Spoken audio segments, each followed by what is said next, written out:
Assalamualaikum warahmatullahi wabarakatuh. Bismillahirrahmanirrahim. Alhamdulillahi rabbil alamin. Wassalatu wassalamu ala asyrafil anbiya'i wal mursalin. Sayyidina wa habibina wa safiina wa maulana Muhammadin wa ala alihi wa sahbihi ajma'in. Amma ba'du, qala Allah Ta'ala fi kitabihil karim wa huwa asdaqul qailin. Rabbi shrah li sadri wa yassir li amri wahlul 'uqdatam min lisani yafqahu qawli. Rabbi yassir wa la tu'assir, Rabbi tammim bi khair, subhanaka la ilma lana illa ma 'allamtana innaka antal alimul hakim, wa la hawla wa la quwwata illa billahil 'aliyil 'azim. Para jamaah, Bapak Ibu hadirin wal hadirat rahimakumullah. Alhamdulillah summa alhamdulillah atas izin dan ridha Allah Subhanahu wa taala, kembali siang ini kita dapat bertemu, berjumpa dan bersilaturahim di dalam satu majlis yang insyaallah majlis ini penuh dengan rahmat dan barokah Allah Subhanahu wa taala. Mari sama-sama kita lanjuti kajian hadis kita yang kita ambil dari kitab Mukhtarul Ahadits An-Nabawiyah, satu kitab hadis yang disusun oleh seorang ulama yang bernama Al-Imam As-Sayyid Ahmad Al-Hashimi. Beliau mencoba merangkum, mengambil hadis-hadis daripada Kutubus Sittah, ya kitab-kitab hadis yang besar, kemudian dikumpulkan, beberapa hadisnya dikumpulkan dijadi satu, dipilih oleh beliau sehingga keluarlah kitab ini. Bismillahirrahmanirrahim. Qala Rasulullah sallallahu alaihi wasallam, salasun man kunna fihi azallahu Allahu tahta arshihi yauma la zilla illa zilluh, al-wudu'u 'alal makarih wal masyu ilal masajidi fi zulami wa ta'amul ja'i. Rawahul Asbahani an Jabir radhiyallahu an. Hadis selanjutnya, Rasulullah sallallahu alaihi wasallam bersabda, salasun, ada tiga hal. Man kunna fihi, barang siapa yang tiga hal ini, tiga perkara ini ada di dalam diri seseorang, azallahu Allahu ta'ala tahta arsihi, niscaya akan dilindungi dia oleh Allah subhanahu wa ta'ala di bawah arsnya Allah. Yauma la zilla illa zilluh, di mana pada hari tidak ada perlindungan kecuali perlindungan Allah. Masya Allah.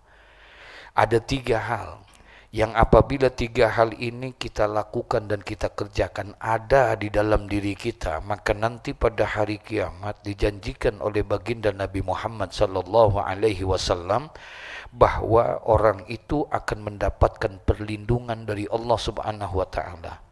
Yauma la zilla illa zilluh, di mana pada hari itu tidak ada perlindungan kecuali perlindungan Allah, yakni yaumul qiyamah. Apa saja tuh tiga perkara itu, tiga hal itu yang apabila kita dapatkan ini ada dalam diri kita, insya Allah kita akan mendapatkan naungan Allah, insya Allah. Yang pertama katanya, kata Nabi, al-wudu'u 'alal makarih, ya, berwudu di waktu yang tidak kita sukai. Ya, alal makarih maksudnya waktu yang kita benci, yang kita nggak suka lah kalau kena air di waktu itu. Ya, biasanya waktu apa kira-kira yang kita tidak mau kena air itu? Hah? Emang nggak pernah mau wudu lo kali? Kapan kira-kira waktu yang paling kita nih segan bener gitu untuk berwudu, segan banget kita kena wudu? Hah? Kapan? Fil lail, di waktu malam, di waktu tahajud, di waktu ini. Itu waktu yang kita lagi ngantuk, kita lagi pulas-pulasnya tidur, kemudian kita bangun, kita berwudu. Itu waktu yang agak sedikit berat bener. Makanya banyak yang nggak tahajud kita. Iya. Karena itu. Tapi kalau itu kita kerjakan, kita lakukan itu. Ketika orang sedang asik di dalam tidurnya, ketika orang sedang terlena di dalam mimpinya, dalam keadaan sunyi, hening, sepi, ya, kita bangun kepada Allah. Kemudian kita paksakan diri kita untuk berwudu di pada saat itu. Ini bukan berwudu doang, habis berwudu tidur lagi mah bukan. Maksudnya di sini habis berwudu dia ibadah. Kemudian dia sembahyang, dia tahajud. Afdhalus shalah ba'da salatil maktubah, sebaik-baik sembahyang sesudah sembahyang yang diwajibkan. Sebaik-baiknya sholat sesudah sholat yang diwajibkan. Sesudah zuhur, asar, maghrib, isya, subuh, sholat mana lagi kah yang paling terbaik? Yaitu sholat di waktu malam. Sholat di waktu malam itulah waktu yang paling terbaik. Ya, Masya Allah. Manakala ini kita kerjakan, saudara, maka insya Allah, ya, Allah Subhanahu wa Ta'ala, kata Nabi, akan memberikan satu jaminan. Nanti kita yaumul qiyamah akan mendapatkan perlindungan, di mana pada saat itu tidak ada perlindungan kecuali perlindungan Allah. Nggak ada lagi perlindungan kecuali hanya perlindungan Allah. Allah akan lindungi kita. Siapa? Mereka yang mau bangun di waktu malam, kemudian dia berwudu dalam keadaan yang memang segan, dia malas, dia dalam keadaan yang tidak enak kena air dan lain sebagainya. Di situ dia berwudu, di situ dia beribadah kepada Allah Subhanahu wa Ta'ala. Subhanallah, Allah akan berikan jaminan itu, insya Allah. Yang kedua katanya, siapa nih orang yang akan bisa mendapatkan itu? Mendapatkan jaminan dari Allah Subhanahu wa Ta'ala. Allah akan berikan dia perlindungan di mana tidak ada perlindungan kecuali perlindungan Allah. Selain orang yang mau dibangun di waktu malam, kemudian dia berwudu dan beribadah di waktu malam, wal masyu ilal masajidi fi zulam, adalah orang-orang yang mau melangkahkan kakinya, berjalan dia tinggalkan rumahnya, kemana? Ilal masajid, ke masjid-masjid, dia datang ke masjid, fi zulami, di waktu gelap. Di waktu gelap. Datang ke masjid berarti untuk melaksanakan apa? Salat. Salatnya salat apa nih? Sebaik-baiknya salat yang dilakukan oleh seorang laki-laki dalam sholat fardu itu adalah sembahyangnya di masjid. Ya, buat laki-laki.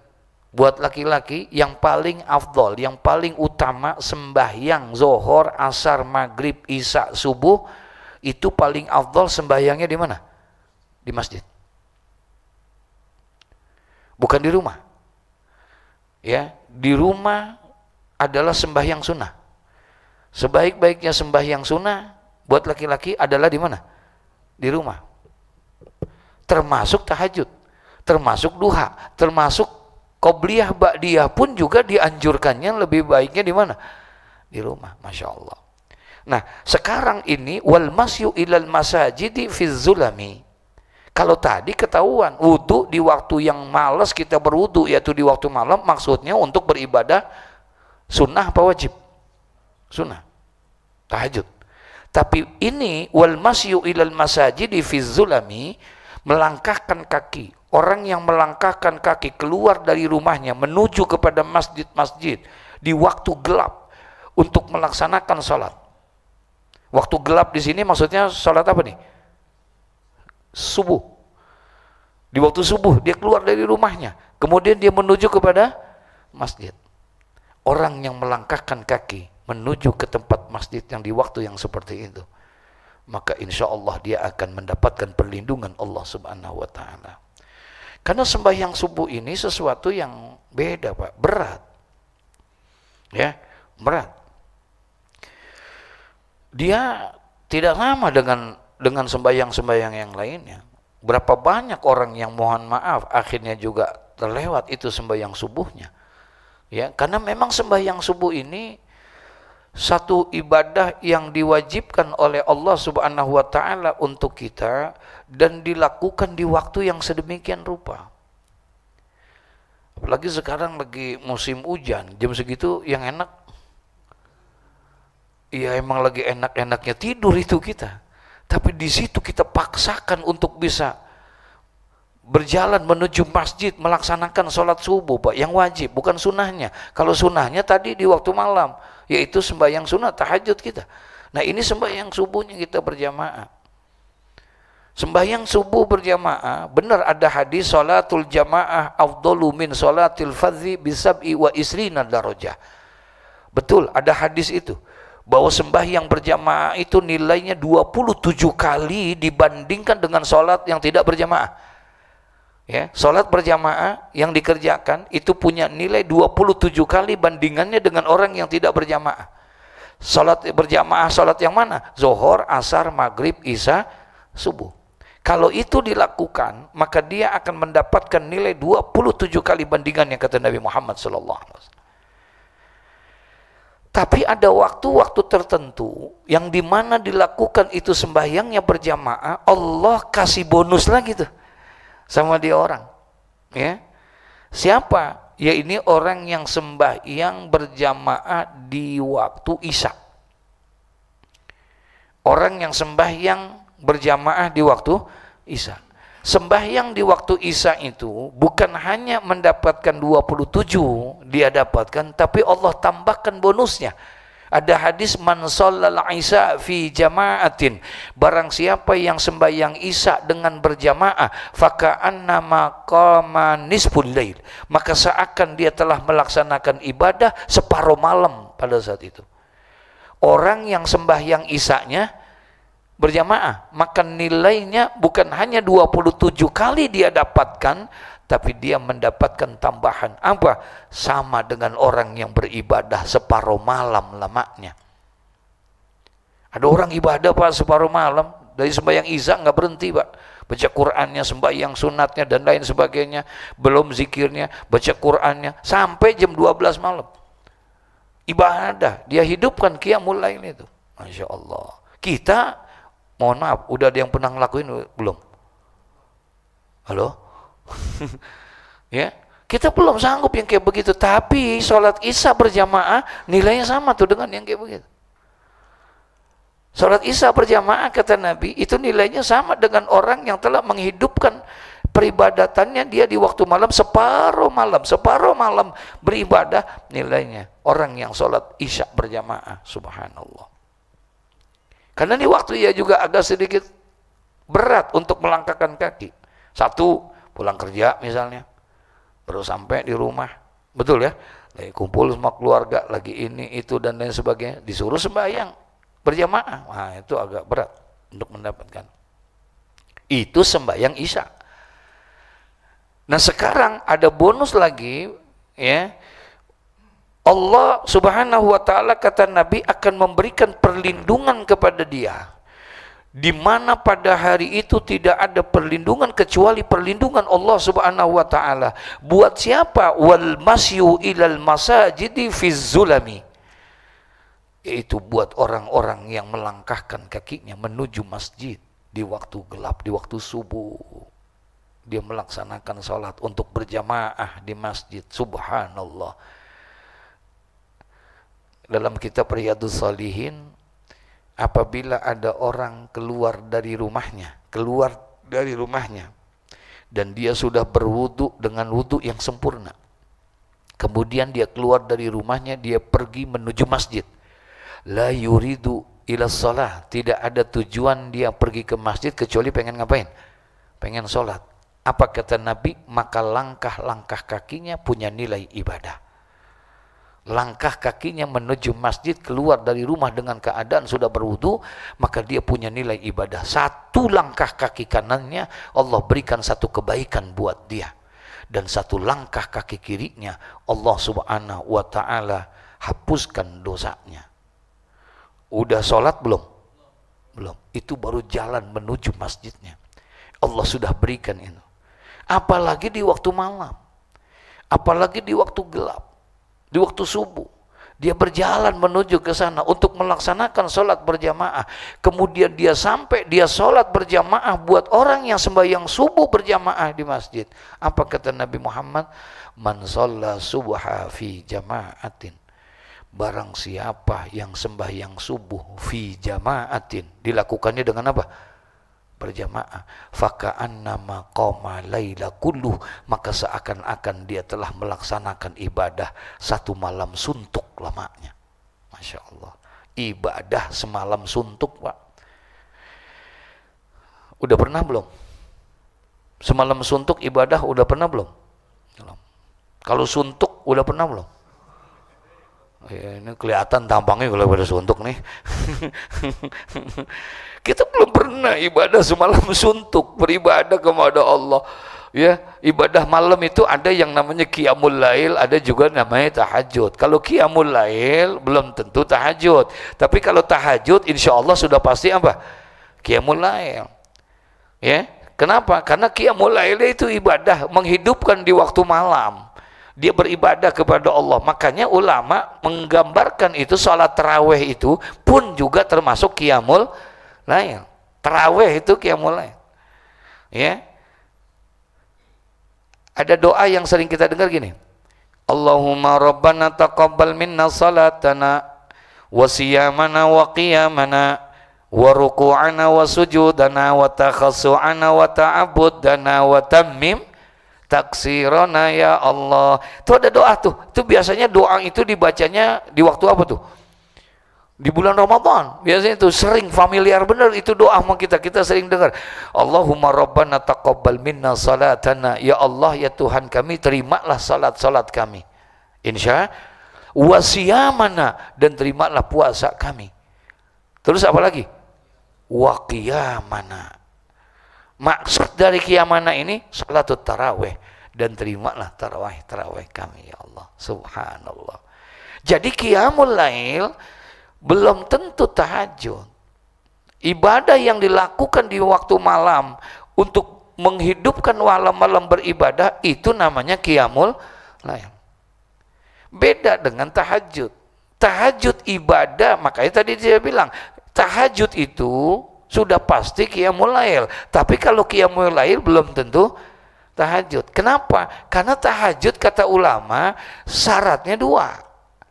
Yang pertama sudah melaksanakan sholat apa? Isya. Dan yang kedua sudah apa? Sudah tidur. Sudah tidur. Yang penting dia sudah sholat Isya dan dia sudah tidur. Maka ketika dia melaksanakan sholat apa saja, bukan hanya sekedar sholat tahajud misalnya, dia niat sholatnya sholat taubat misalnya, tapi dia kerjainnya udah sembahyang Isya dan dia udah tidur, maka nilainya pun juga punya nilai tahajud, walaupun bukan niat untuk bertahajud. Paham tuh maksudnya ya? Gitu. Masya Allah. Yang penting syaratnya dua. Kalau qiyamul lail nggak pakai syarat tidur dulu, pokoknya dia kerjain ibadah ya udah, namanya qiyamul lail udah. Nah sekarang dia akan mendapatkan nilai tahajud. Kapan dia dapat mendapatkan nilai tahajud? Kalau dia sudah sembahyang Isya dan sudah apa? Sudah tidur. Walaupun tidurnya nggak lama. Contoh, pulang kerja sampai di rumah, kemudian setelah sembahyang maghrib, kemudian sambil nunggu datang waktu Isya. Habis waktu Isya kita sembahyang langsung berjamaah, kita misalnya sama istri di rumah, sembahyang kita Isya berjamaah. Setelah itu tidur kita. Ya. Jam 8 kita tidur karena ngantuk, capek, lelah kita tidur. Kemudian bangun kita jam setengah 10 bangun. Paham nih maksudnya? Nah, kemudian kita ambil wudhu, kemudian kita laksanakan sholat tahajud. Boleh nggak? Boleh nggak? Kenapa? Karena sudah terpenuhi dua syaratnya. Sholat Isyanya udah, tidurnya sudah, maka diperbolehkan dia untuk bicara sembahyang tahajud jam 9 malam boleh. Yang penting syaratnya itu ada. Ya, mau jam 4 pagi pun boleh nggak?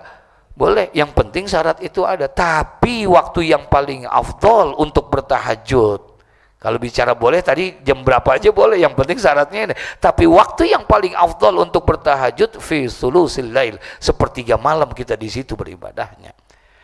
Di waktu malam yang seperti itu. Itu yang kita mau ini kan.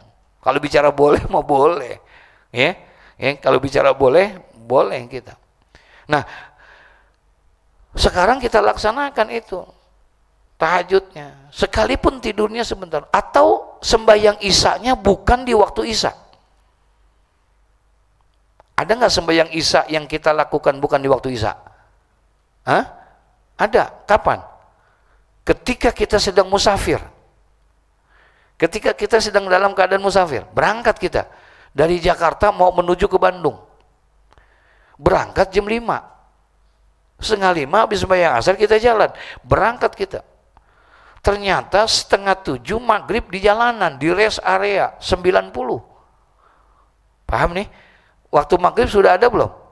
Kita udah keluar Jakarta belum? Kita udah niat musafir nih. Berangkat kita ke sana. Sembahyang maghrib kita. Kemudian kita jamak. Paham maksudnya? Kita tarik tuh waktu apa? Jamak takdim. Kalau jamak takdim berarti isya-nya dikerjakan di waktu maghrib. Udah waktu isya belum? Belum. Kita sembahyang. Boleh nggak kita jamak? Boleh nggak kita jamak? Kita jamak lah maghrib dengan isya. Nah, setelah kita sembahyang jamak itu, kemudian kita naik mobil lagi. Di mobil tidur kita, ya. Kemudian jam 8:30 bangun, sampai ketika sampai di sono bangun kita ambil wudhu sembahyang tahajud. Boleh nggak? Boleh nggak? Boleh, karena dua syarat itu sudah kita dapatkan. Paham tuh maksudnya ya? Nah, dua syarat itu kita sudah dapatkan, maka diperbolehkan kita. Sekalipun tidurnya hanya sebentar. Ada orang tidur di mobil 4 jam. Pas turun, gua kagak bisa tidur nih. Begitu kata dia. Padahal udah 4 jam dia tidur di sana gitu. Nah, orang yang melangkahkan wal masyu ilal masajid, orang yang berjalan menuju kepada masjid fi zulami, di waktu gelap. Kalau di waktu gelap aja dia datang ke masjid, apalagi di waktu terang. Itu mafhum mukhalafahnya. Orang yang sering datang ke masjid, maaf nih Pak, orang yang datang ke masjid itu nggak sembarangan, orang pilihan. Ya. Kenapa? Karena masjid ini adalah merupakan baitun min buyutillah. Di antara rumah-rumah Allah adalah masjid. Sampai-sampai kata Nabi, inna buyutallaha fil ardi al masajid. Sesungguhnya rumah Allah yang ada di muka bumi adalah apa? Masjid. Dijamin sama Nabi Muhammad, apabila kamu melihat ada orang yang datang ke masjid, apabila kamu lihat ada orang yang berkunjung ke masjid, apa kata Nabi? Fashadu lahu bil iman. Saksikanlah bahwa orang itu adalah orang yang apa? Beriman. Masya Allah. Disaksikan, kata Nabi, saksikan bahwa orang itu adalah orang yang beriman. Ketika dia sering datang ke masjid, sering berkunjung ke masjid, berarti orang itu adalah orang yang beriman. Kenapa? Karena untuk datang ke masjid kaitannya sama apa? Iman.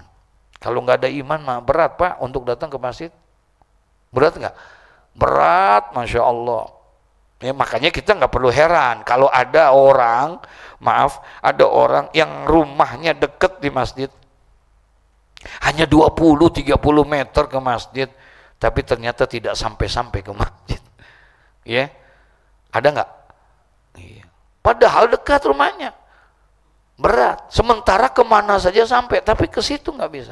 Tapi ada sebaliknya, orang yang rumahnya jauh 100 meter bahkan 200 meter sampai ke masjid, subuh lagi pakai tongkat lagi jalannya, udah tua sampai. Yang muda nggak sampai, yang tua sampai. Jalan ke masjidnya aja Pak, dari rumahnya ke ini sampai 3 kali berhenti, habis sesek napasnya. Dia jalan, berhenti dulu. Kita berhenti juga sih, sebenarnya ngerokok kalau kita mah.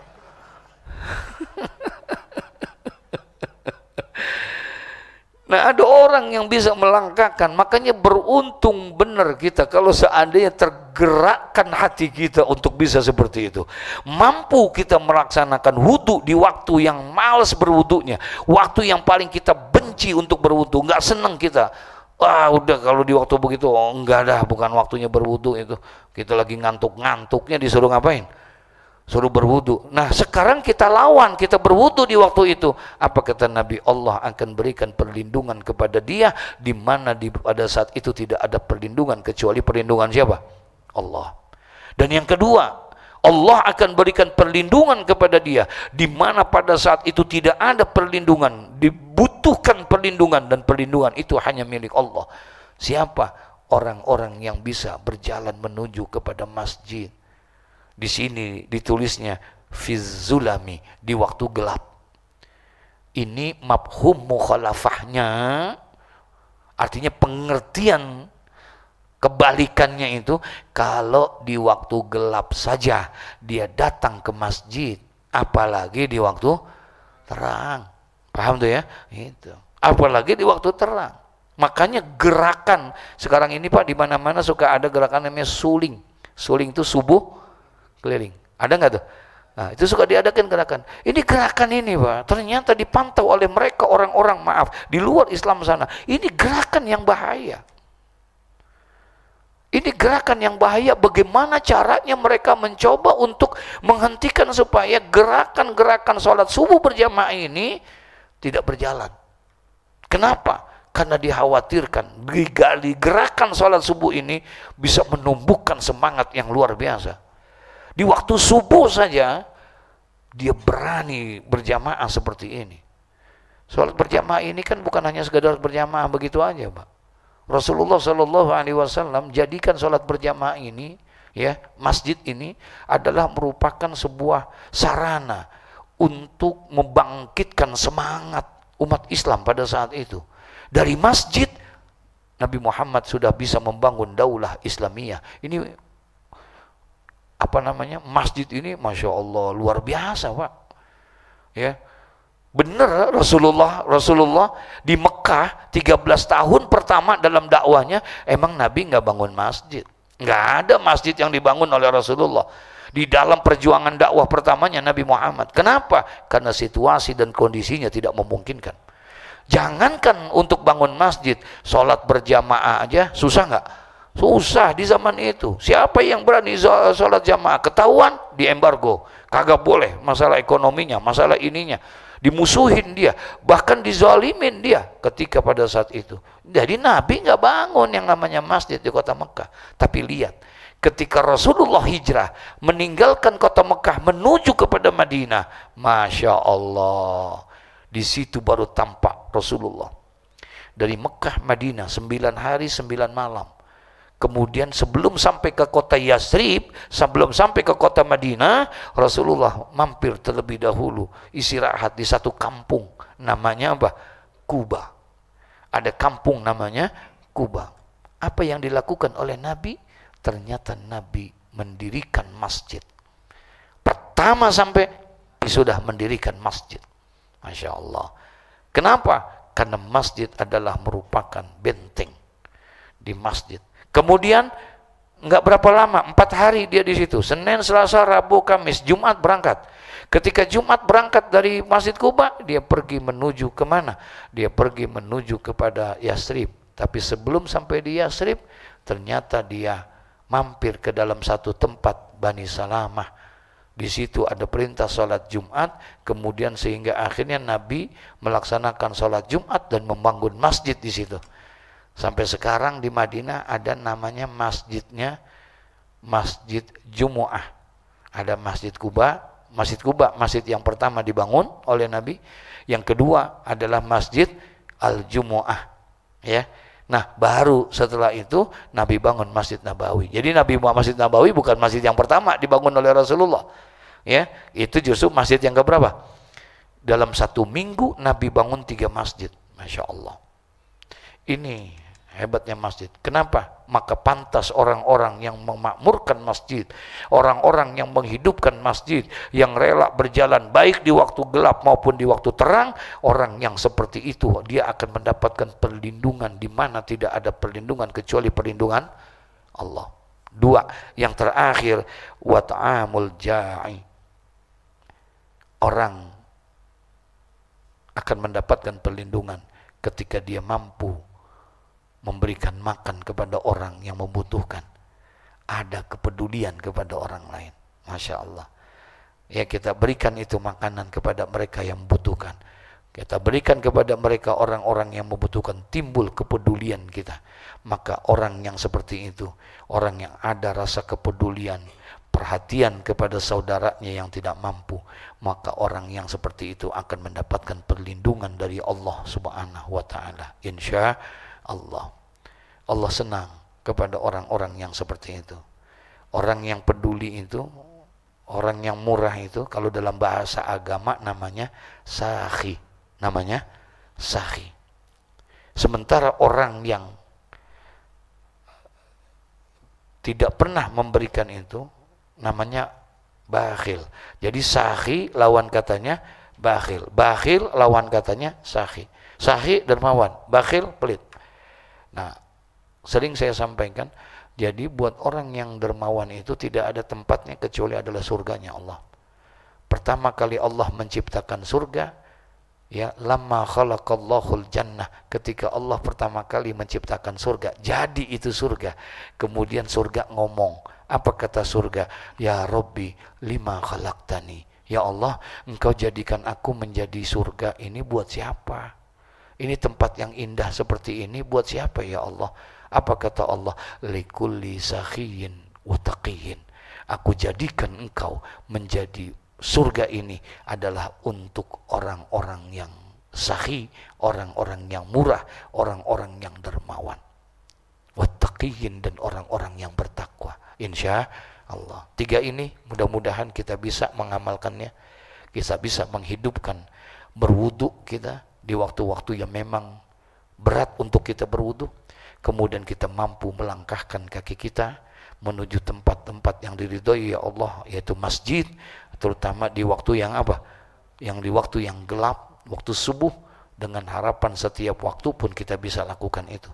Dan yang ketiga adalah ketika kita diberikan amanah berupa harta, kemudian kita ada kepedulian dengan orang yang membutuhkan, maka disitulah insya Allah Allah akan berikan satu perlindungan di mana tidak ada perlindungan kecuali perlindungan Allah Subhanahu wa taala. Amin ya rabbal al-Fatihah. A'udzubillahi minasyaitonir rajim. Bismillahirrahmanirrahim. Alhamdulillahi rabbil alamin, arrahmanir rahim, maliki yaumiddin. Iyyaka na'budu wa iyyaka nasta'in. Ihdinas siratal mustaqim.